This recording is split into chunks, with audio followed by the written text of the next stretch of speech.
সামনের দিকে সরেন ভাই, সামনের দিকে সরেন।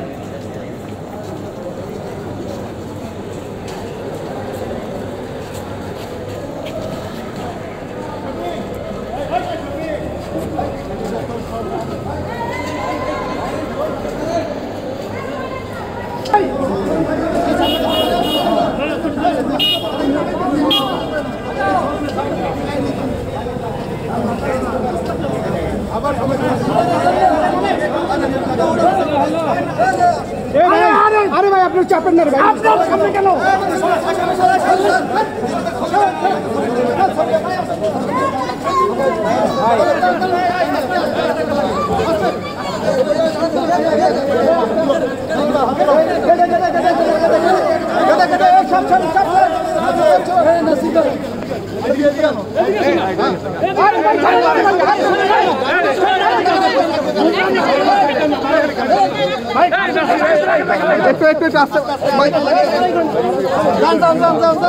একটু আসতে ভাই, একটু আসতে ভাই, একটু আসতে ভাই, একটু আসতে।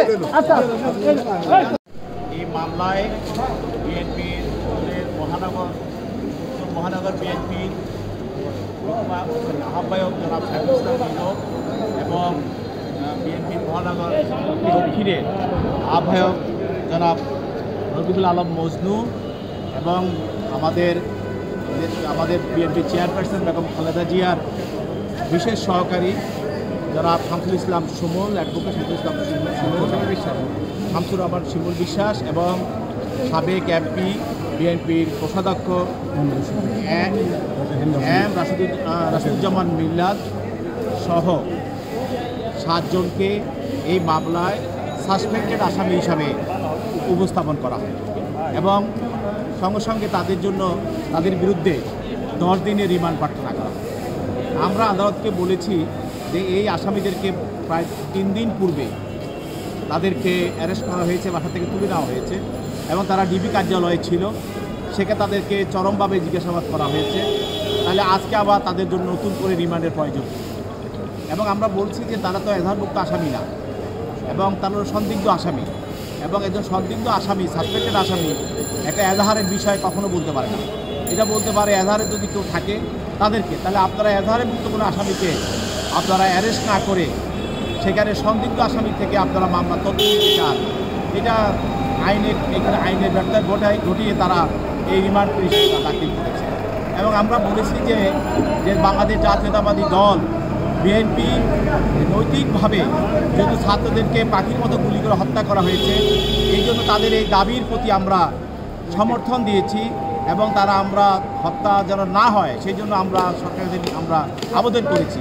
কিন্তু আমাদের সেদিন কোনো প্রোগ্রাম ছিল না, বিএনপি কোনো প্রোগ্রামও দেয় নাই, এটা ছিল সাধারণত ছাত্রদের প্রোগ্রাম।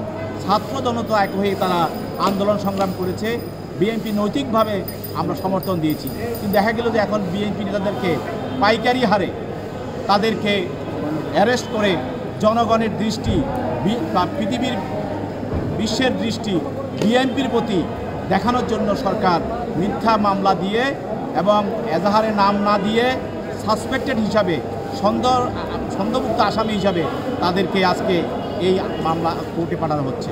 এবং আপনি এর আগে আরেকটি ধানমন্ডি ধারা মামলায়ও আমাদের ঢাকা কলেজের সাবেক বিএনপি নেতা নেওয়াজ আলীকেও নেওয়া হয়েছে, তার বিরুদ্ধে রিমান্ড চাওয়া হয়েছে এবং তাকেও 5 দিনের রিমান্ড দেওয়া হয়েছে।